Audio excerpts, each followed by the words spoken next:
안녕하십니까. 산업안전보건법 및 중대재해법 규제 대응 방안의 발제를 맡은 박원철 노무사입니다. 저는 유한노무법인에서 파트너 노무사를 맡고 있고요. 제가 그 노무사로서 회사 다닐 때 제가 법무팀에서 근무를 했었습니다. 그래서 제가 이제 뭐 회사 내 각종 산업안전 이슈가 터졌을 때 그때 법률적으로 대응하다 보니까 이 부분에 대해서 조금 경험이 있어가지고 좀 발제를 맡게 되었습니다. 많이들 그 관심 있으신 게 중대재해처벌법에 관심이 많으실 텐데요. 올해는 중대재해처벌법이 제정은 되었는데 그 세부적인 내용들은 다 세세하게 입법이 되진 않았습니다. 그래서 큰 틀에서 오늘 소개를 좀 드릴 거고요. 세세한 내용은 내년도에 시행령이 아마 입법이 되어야 그때 좀 구체적으로 다뤄질 수 있을 것 같습니다. 첫 번째는 이제 최근 산업안전보건법 규제 방향에 대해서 말씀드리겠습니다. 요거는 지금 현재 이슈가 어떻다 이런 말씀을 좀 드리려고 하는데요. 2020년 사업재해 사고 사망 통계라고 고용노동부에서 발표가 나왔습니다. 2020년 산업재해 사고 사망 통계 발표 이렇게 목차가 따 있고요. 산재 사고 사망자가 2020년도에 882명이었는데 이 중에서 건설업이 제일 많습니다. 그리고 두 번째가 제조업이고요. 그리고 두 번째 재유형별 사망자를 보시면 끼임 사고가 두 번째 또 제조업에서의 두 번째 사망률을 보이고 있습니다. 근데 이 제조업에서는 가장 많은 사망 원인이 끼임 사고입니다. 끼임이 이 로봇 같은 경우 이 끼임 사고가 원인으로 지목되고 있습니다. 세 번째 보시면 제조업 작업 내용별 사망자 보시면 기계기구 설비 설치 보존 작업할 때 81명이 사망한다 이렇게 나오고 있습니다. 그러다 보니까 고용노동부에서도 이 산업 안전을 위해서는 이 로봇 안전에 가장 핵심적으로 이제 안전에 관심 분야가 될 수밖에 없다 이렇게 말씀드릴 수 있겠고요. 그다음에 21년 산재 사망 사고 감축 방향으로서 지금 목표를 잡고 있는 게요. 20%를 사망 사고를 줄이겠다 이렇게 얘기하고 있습니다. 그게 지금 첫 번째 줄에 나와 있죠. 그러면서 이제 구체적으로 어떻게 시행하겠다 이런 내용들이 나와 있는데 제조업 등의 위험 요일별 안전 관리 강화라고 돼 있죠. 여기서 끼임 사고 대한 체계적 예방으로서 뭐 사업장에 밀착 관리하겠다. 그다음 위험 기계 기구 수리 점검 도급 주는 경우 혼재 작업을 확인하겠다. 그리고 작업 일시 이런 것들에 대한 작업 조정을 하겠다. 이런 내용들이 나와 있습니다. 이런 내용들은 뭐 실제 어떻게 구현되는지를 보셔야 되겠지만은 그 로봇 사고들이 발생할 때요. 작업장 내에 설치가 되었을 때도 사망 사고가 발생하지만은 설치하는 과정에서도 사고가 발생한다. 그래서 처음에 이제 로봇 설치할 때 도급 주는 과정, 그 과정에서 시운전하다가 발생하는 그런 사고들도 감독을 하겠다. 이렇게 지금 나와 있는 상황입니다. 자, 다음 내용 또 보시면요. 안전보건공단 연구원에서 보고서가 나왔습니다. 최근 4년간 중대재해 조사 보고서를 분석해서 연구 보고서를 발간했는데요. 이거는 중대재해 조사 보고서는 이제 회사에서 중대재해 발생했을 때 보고서를 내는 겁니다. 이것을 한 번 더 연구 보고서를 낸 건데요. 첫 번째 제조업 끼임 사망 사고의 원인으로서 사고의 대부분은 수리 등 비정형 작업 중에 발생하고 제대로 방호 조치를 하지 않은 채 작업해서 발생한다. 그래서 이미 결과가 나와 있는 거죠. 방호 조치를 잘 해야 된다. 이런 것들이 지금 보이고 있고요. 두 번째, 방호 설비 설치에 따른 산업재해 방지 효과로서 설치하지 않았을 때는 사망 건수가 87.1%, 115건. 근데 설치했을 때는 사고 발생 건수는 4건이다. 효과가 탁월하다. 이렇게 지금 나오고 있습니다. 세 번째, 근로감독과 산업재해 방지 효과로서는요. 근로감독이 한번 사업장에 나왔다. 그랬을 때 산재가 얼마나 감소되는가 봤을 때 사업장의 재해율과 연간 근로 손실일수가 5분의 1로 감소라고 되어 있습니다. 그래서 두 가지에서 이제 감독이 이루어지겠다라는 것을 확인할 수가 있습니다. 이거는 앞으로 정책이 이렇게 반영될 거다라는 그 시사점이 있다고 보시면 되겠습니다. 두 가지라 함은 방호 설치했느냐, 두 번째 근로 감독이 나왔느냐 이런 점들이 좀 될 수 있을 것 같습니다. 자, 다음 세 번째로 산업안전보건감독 종합계획입니다. 이거는 2021년에 어떻게 감독하겠다라는 내용인데요. 건설 제조 현장, 제조 현장이 사고가 두 번째로 많다 보니까 3대 핵심 안전 조치를 정착시키겠다 이렇게 선언을 했고요. 여기서 추락 방지, 끼임 방지, 안전 보호구 이렇게 돼 있는데 끼임 방지 이 부분이 이제 로봇과 연관이 됩니다. 그리고 요것에 대해서는 안전 조치가 확인될 때까지 반복 점검 감독하겠습니다. 이렇게 나와 있습니다. 그리고 표에 보시면은 끼임 위험 방지 조치에 파란색 글씨로 회전축 안전장치 설치, 수리 점검 시 운전 정지 이런 것들을 이행하고 있느냐, 이런 것들이 매뉴얼에 있느냐 이런 것들을 살펴보는 거고요. 그리고 5대 고위험 기계에 보시면 세 번째가 산업용 로봇이라고 되어 있습니다. 원래 산업용 로봇 도입할 때는 안전하다라고 해서 도입을 했는데 이제 시점이 달라졌다. 보는 시각 자체가 산업용 로봇이 이제는 사람을 해칠 수도 있다. 고위험 기구다. 이렇게 지금 살펴보고 있는 상황입니다. 그래서 지금 종합계획에서는요. 사람 수에 따라 가지고 감독을 좀 달리하고 있습니다. 50인 미만 위험기계 보유 제조 사업자, 위험기관 아까 보셨듯이 산업용 로봇이 해당될 수 있습니다. 그럼 1차 점검했을 때 적발 시, 시정지 시 지방노동관서 명단 통보, 2차 불시 감독, 그리고 미개선 사항은 사법 처리하겠다. 3차는 조치 사항을 반드시 이행하도록 다시 또 점검하겠다. 원래는요 한번 점검한 다음에 지적사항 제시하고 그냥 뭐 과태료 나오고 그냥 끝이 났었습니다. 근데 이제 사망률을 20% 감축해야 되니까 이렇게 반복해서 감독하겠다 이렇게 나오고 있고요.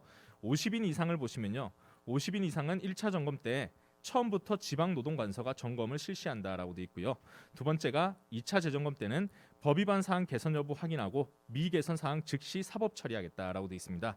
그리고 3차는 현장 확인은 또 똑같이 위반 사항 또 발견하면 재차 사법 처리하겠다. 그래서 50인 이상일 때는요, 처음부터 노동관서가 들어온다는 거 생각하셔야 되겠고, 그리고 여기에 대해서는 사법 처리가 될 수 있으니까 미리미리 대응을 하셔야 되겠다. 이렇게 말씀드릴 수 있겠습니다. 자, 그다음 네 번째는요, 양형 기준 상향이라고 돼 있는데요. 산업안전보건법이 되게 형량이 세게 돼 있습니다. 근데 실제로는 그렇게까지 형이 받지 않는다라는 것들을 들어보셨을 겁니다. 근데 산업안전보건법이 지금 근로자 사망했을 때는 최고 이제 7년 벌금 1억 이렇게 나오도록 돼 있는데 실제 그렇게까지 형사처벌이 이루어지지 않았던 게요. 대법원 양형위원회가 있습니다. 거기서 나와 있는 내부 지침을 보시면은 내부 기준 자체가 그렇게 세게 돼 있지 않아요. 근데 이 부분을 이제 산업안전보건법을 제대로 실현하기 위해서 형사처벌을 더 강화하겠다 이렇게 나왔었고요. 이게 지금 2020년에 이 이슈가 나왔습니다. 작년에 나왔죠. 작년에 첫 번째 줄 읽어보시면 고용노동부는 2020년 산업안전보건법 위반을 별도 범죄군으로 설정하고 양형 기준을 높이는 안을 대법원에 건의했고요. 대법원이 양형위원회 전체 회의를 열어서 이 부분을 수정할 필요가 있다고 보면서 착수하기로 했고요. 그 결과 올해 3월 달에 최종 의결이 되었습니다. 그 내용을 보시면요. 과거에는 이랬습니다. 과거에는 사업주 안전보건 조치 의무 위반이 있으면 기본이 6월에서 1년 6개월 이렇게 나왔었습니다. 근데 감형이 있으면 4월에서 8개월, 가중이 있으면 1년에서 2년 6개월 이렇게 돼 있었습니다. 근데 지금 안전보건 조치 의무 위반해서 근로자를 사망하게 했다. 이럴 경우에는 수정 내용을 보시면 됩니다. 수정 내용이 기본이 1년에서 2년 6개월 이렇게 해서 형량이 더 올라갔고요. 감경 기준은 6월에서 1년 6개월, 가중은 2년에서 5년 이렇게 지금 나와 있습니다. 그래서 이제 대법원의 관점도 산업안전보건법 위반이다라고 하면은, 그리고 근로자가 사망했다라고 하면은 형사처벌을 더 강화할 것이다 이렇게 나와 있는 상황입니다. 그리고 또 하나 참고하셔야 될 게 양형인자 변경 내용에서요. 근로자가 사망했을 때는요, 예전에는요, 그 근로자한테 산재 처리해주고요, 그리고 민사상으로 손해배상을 충분히 해줬다라고 하면은 감형이 되었습니다. 근데 1번 상당 금액을 공탁해도 감형인자에서 삭제. 이게 무슨 얘기냐면요. 뭐 합의가 잘 안 될 수 있습니다. 당장 이제 근로자가 사망했을 때 가족분들이 슬픔에 젖어 있기 때문에 뭐 손해배상 해주겠다라고 해도 잘 안 받아들이는 경우가 있어요. 그러면 이제 공탁이라는 제도를 통해 가지고 충분히 노력했다라는 걸 인정받을 수 있었는데 이 부분이 이제 삭제됐습니다. 감형이 되지 않아요. 그러면 어떻게 돼야 되냐? 사후적 수습보다는 산재 예방 중점을 두도록 했다. 이제는 공탁해도 이걸 가지고 형량이 감형되지 않고요. 처음부터 안전 대책을 수립했었어야 된다. 이렇게 나오고 있는 겁니다. 두 번째 보시면요. 자수 내부 고발 또는 조직적 범행의 전모에 관한 자발적인 개시를 특별 감경 인자로 둠. 말이 좀 어려운데 이게 무슨 얘기냐면요. 산재 사고가 발생하면 그 근로감독이 나올 때까지 상당 시간 동안 증거 조작할 수 있는 시간이 있습니다. 은폐할 수 있는 시간이 있고요. 그런데 이 시간에 그 관련자 중에 누군가가 자수를 하면요, 그 사람은 특별하게 감경해 주겠다는 겁니다. 이게 내부적으로 이 정보가 제대로 오픈되지 않으면은 수사기관에서도 이걸 제대로 조사하지 못하는 한계가 있습니다. 그런데 이제는 누구라도 이것을 고백해 준 사람, 자수해 주는 사람이 있으면은 이 사람은 특별히 용서해 준다라고 해서 내부적인 정보를 조금이라도 좀 도움, 협조를 얻을 수 있도록 그렇게 지금 감형 기준을 새롭게 만들었다. 이렇게 보시면 되겠고요. 세 번째 보시면요. 유사한 사고가 반복적 발생했을 때 다수 피해자가 발생한 경우 특별 가중인자로 둠. 이거는 뭐 상식적으로 아실 겁니다. 사건 사고가 많으면은 당연히 가중된다. 이런 것들로 알아두시면 되겠습니다. 자, 그래서 지금 현재 그럼 특별 근로감독 이런 것들이 실제 말만 그렇지 이루어지고 있느냐 이렇게 생각하시는 분들이 있을 것 같은데요. 5월 20일 얼마 전이었습니다. 여기는 제가 땡땡 제철이라고 표시를 했는데 실제로 이제 대기업 제철 회사입니다. 여기에 첫 번째 줄 보시면은 근로감독관과 안전보건공단 전문가 28명 투입해서 시스템 감독반과 현장 감독반 나누어서 안전보건 관리 체제를 운영하고 있는지, 본사 방침하고 어떻게 잘 되고 있는지, 현장 내 기기기구 설비 안전보건 조치가 잘 이루어졌는지, 작업 절차 준수 여부를 중점적으로 확인한다라고 되어 있습니다. 바로 정책이 나오자마자 실제 그 대상 기업들을 몇 군데 선정해서 바로 돌입했다라고 이해하시면 되겠고요. 그 중에 좀 참고할 부분은요. 두 번째 줄에 시스템 감독반이란 부분이 보이시죠? 매뉴얼, 그리고 매뉴얼대로 실제 운영이 되는지 이런 것들을 감독하고 있다라고 보시면 되겠습니다.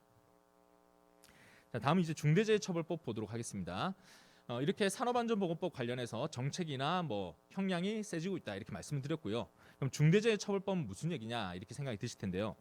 중대재해처벌법은 목적 자체가 처벌에 있습니다. 그래서 1조 목적을 보시면요. 제가 붉은색으로 표시를 해뒀습니다. 사업주 경영 책임자 처벌 등을 규정해서 중대재해를 예방하고 시민과 종사자 생명과 신체를 보호함을 목적으로 한다. 처음부터 이 법은요. 처벌을 위해서 만들어졌습니다. 그럼 왜 산업안전보건법이 있는데 왜 또 만들었냐 생각하실 텐데 산업안전보건법이 실제 운영되는 걸 보시면요. 현장에 있는 안전 감독하시는 분들이 처벌받아요. 그러면 사업주까지는 거의 처벌받는 경우가 거의 없습니다. 그러다 보니까 사업주가 처벌받지 않으면은 회사 이사회 차원에서 관심을 가지지 않을 거고 그러다 보니까 산업안전에 대해서 계속 소홀한 거 아니냐. 그럼 어떻게 해야 될까? 해서 만들어진 특별법이 이 중대재해처벌법입니다. 그래서 타겟이 사업주 경영 책임자에 있다라고 보시면 되겠습니다.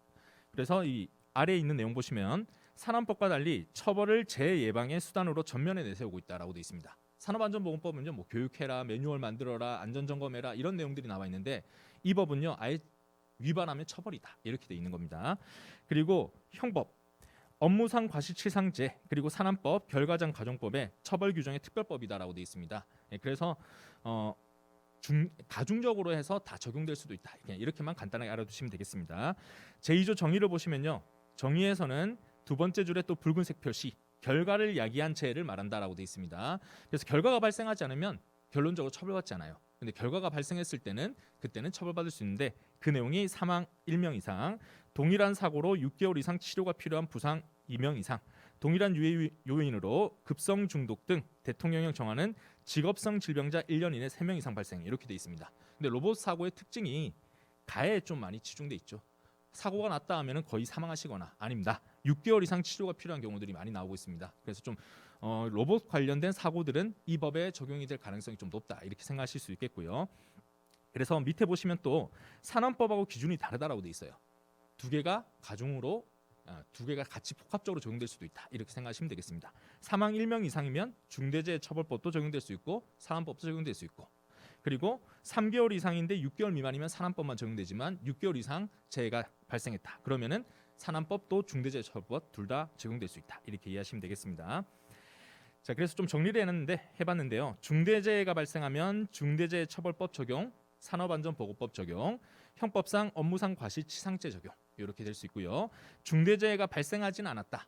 하지만 안전조치나 보건조치 의무 위반이 발생했다라고 하면 산업안전보건법 위반죄, 형법상 업무상 과실치사상죄 이렇게는 적용될 수 있습니다.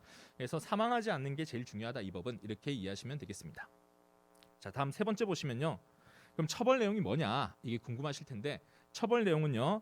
파란색으로 표시해놨습니다. 6조 1항에 보시면 1년 이상의 징역 10억 원 이하의 벌금에 처한다 이렇게 돼 있죠. 타겟은 사업주 경영 책임자입니다. 그리고 2항 보시면요. 또 뭐 2조 뭐 2호 나무 이렇게 돼 있는데요. 이분들은 7년 이하 징역 1억 원 이하 벌금. 3항 보시면은 만약 이게 가중될 경우에는 2분의 1까지 가중하겠다라고 돼 있습니다. 지금은 매칭시키는 것보다 이렇게 벌금이 세다 또는 형량이 세다 이 정도만 말씀드리도록 하겠습니다. 시사점 보시면요. 사망죄의 경우 징역형을 하한형으로 설정했다. 벌금 선택 부과에서 임의적 병가다. 이것도 말이 좀 어려운데요. 일단 징역이 무조건 나온다 이렇게 생각하시면 되겠어요. 징역이 무조건 나오고 벌금부터 시작하는 게 아니라 징역이 나오고 벌금을 더 추가할 수 있는 거다 이렇게 이해하시는 거고요.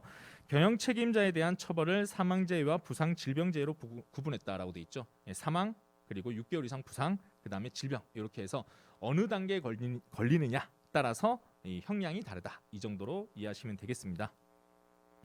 다음 네 번째 보시면요. 사업주의 경영 책임자 등의 안전보건 확보 의무라고 되어 있습니다. 자, 이 4조에 나와 있고요. 1항에 보시면은 또 파란색으로 표시해놨습니다. 사업주와 경영 책임자가 이걸 해야 된다는 뜻입니다. 여기에 1호 재해 예방에 필요한 인력 예산 등 안전보건관리 체계 구축 및 이행에 관한 조치 4호 안전보건 관계 법령에 따른 의무 이행에 필요한 관리상 조치 이렇게 돼 있습니다.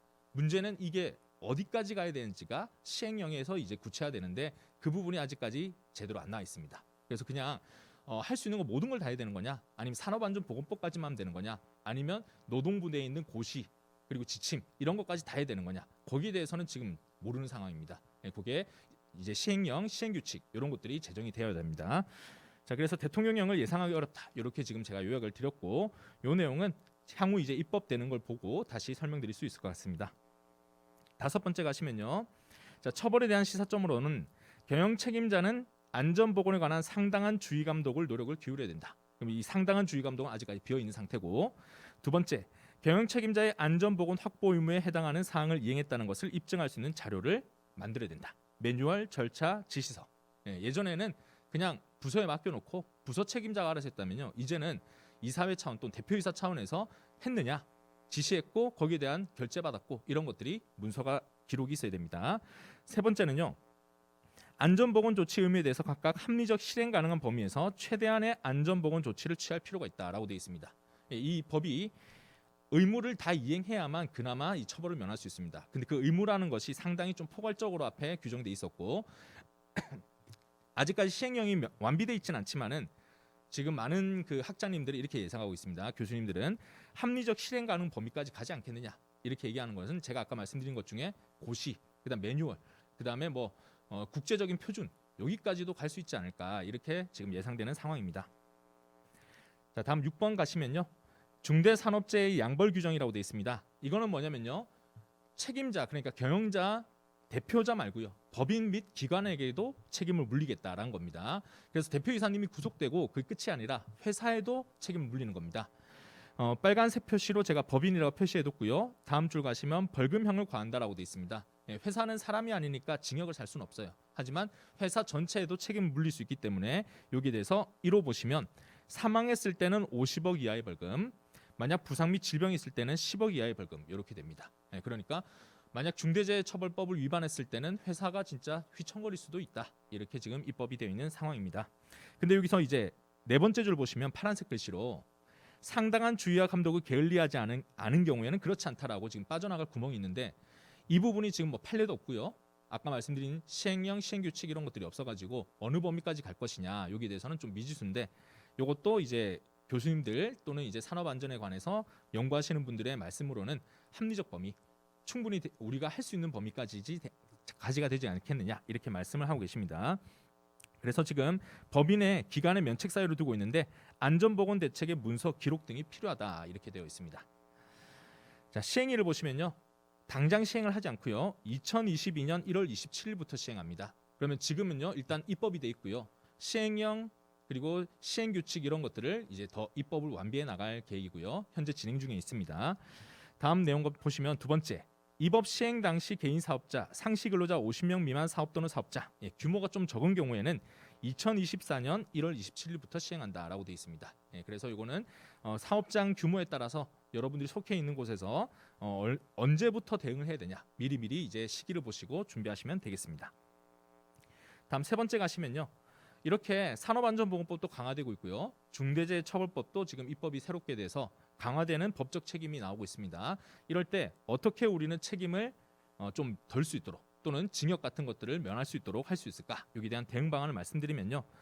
그 구체적 내용들은 다음 이제 세션에 다들 있으니까요. 저는 그냥 대략적인 판례 정도만 좀 소개를 시켜드리겠습니다. 1번 보시면 법적 책임 부담 주체라고 제가 설명을 해놨는데 1번 산업안전보건법은요. 사업주 외 위반 행위자를 처벌하는 법입니다. 그러니 안전보건관리 책임자, 관리감독자, 안전관리자, 안전보건관리 담당자 이렇게 명칭들이 어렵게 돼 있죠. 그냥 회사로 생각하시면요. 회사에서는 안전보건 책임하는 그 부서를 생각하시면 되고요. 그 다음에 그 회사에서 업무 지시 내리는 팀장님들 이렇게 중간 관리자들 생각하시면 됩니다. 이분들이 주로 처벌받는 게 산업안전보건법입니다. 그리고 2번째 중대재해처벌법은요. 아까 말씀드렸듯이 사업주 자신의 사업을 영위하는 자, 대표이사 이런 분들이 처벌받는 법입니다. 그리고 경영 책임자 같은 경우에는 사업대표, 사업총괄하는 권한과 책임 있는 사람 이렇게 되어 있습니다. 그래서 임원진 경영하는 게 중대재해처벌법, 그다음에 실무진 중에서 관리 책임자들을 경영하는 게 산업안전보건법 이렇게 이해하시면 되겠습니다. 자, 법적 책임이 인정되는 경우는요. 이렇게 형벌이 무시무시하게 돼 있지만은 그래도 우리가 고의 또는 과실이 있어야 처벌하도록 돼 있습니다. 그럼 고의 또는 과실이라고 하는 것을 판례는 어떤 기준을 제시하냐면요. 대법원 판례입니다. 대법원 판례에서는 파란색 글씨 보시면 안전 조치를 취하지 않은 채 작업하도록 지시했다. 또는 안전 조치가 취해지지 않은 상태에서 작업이 이루어지고 있다는 사실을 알면서도 방치하는 경우라고 돼 있습니다. 이걸 고의라고 보고 있어요. 그럼 회사에서는요. 안전 조치를 취하면 되는 겁니다. 그리고 그 지시에 맞춰서 업무를 하도록 하면 되는 겁니다. 안전 조치라면 매뉴얼이 될 수도 있고요. 그리고 시설도 될 수 있습니다. 둘 다 잘 구비가 돼 있으면은 행위자, 즉 고의가 아니다. 그래서 요 앞에서 보셨던 산업안전보건법 중대재해처벌법에서는 고의가 아니면은 형사처벌을 받지 않을 수도 있다. 이렇게 정리할 수 있겠습니다. 자, 법적 책임이 인정되는 경우에서 산업안전보건법은 안전조치, 보건조치 의무를 부과하고 있다. 그래서 그 많은 것들 있죠. 교육, 매뉴얼 만들기, 그 다음에 미리미리 안전점검 받기 이런 것들이 다 산업안전보건법의 의무고요. 산업안전보건법상 안전조치가 무엇인지 알지 못했다. 너무 많죠. 법령도 많고 시행령도 많고 시행규칙도 많고 노동부 고시도 있고 굉장히 따라가기 힘듭니다. 근데 그게 너무 많아서 너무 전문적인 분야라서 몰랐다. 이런 핑계를 댄다 해서 고의가 부정되는 것은 아닙니다. 형사처벌은 그대로 나오고 있고요. 밑에 가로 내용 보시면 작업 시 필요한 안전보건 조치를 확인하지 않은 사정.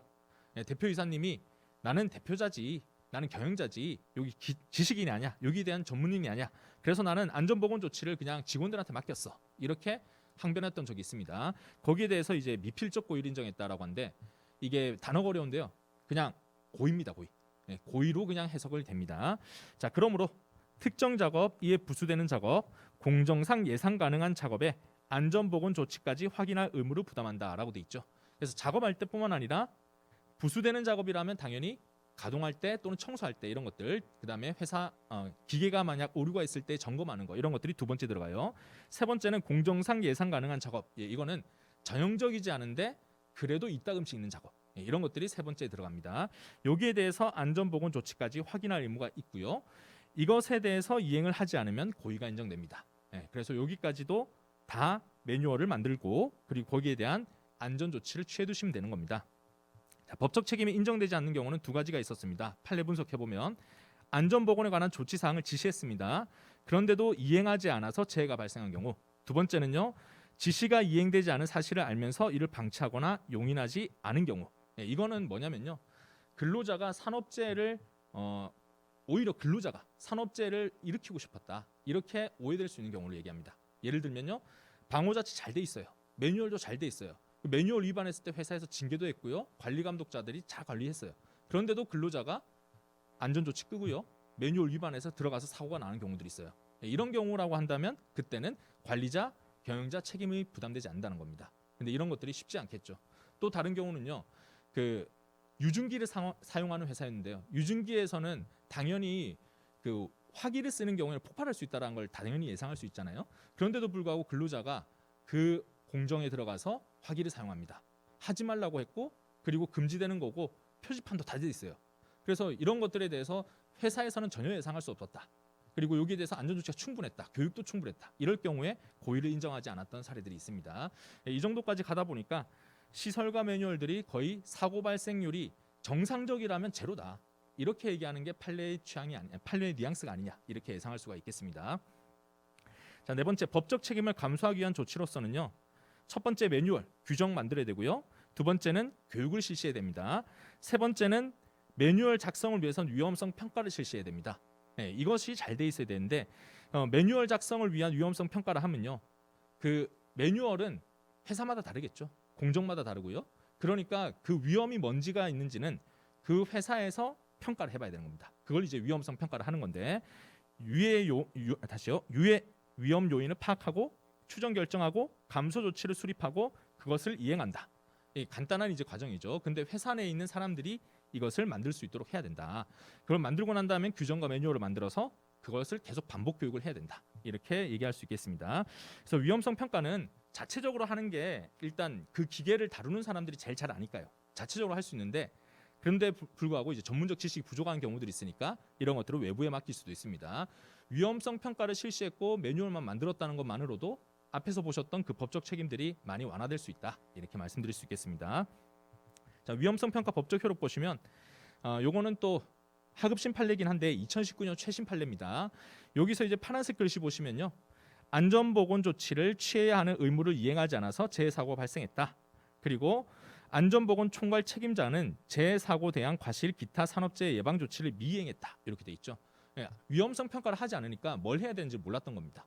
그러다 보니까 조치가 아무것도 이행되지 않은 상태에서 사고 발생한 거죠. 근데 위험성 평가가 이루어지면은 그리고 거기에 대해서 이제 시설이라든지 매뉴얼이 잘 구비되면은 적어도 아무런 의무를 이행하지 않았다. 이런 얘기들은 최소한 면할 수가 있을 겁니다.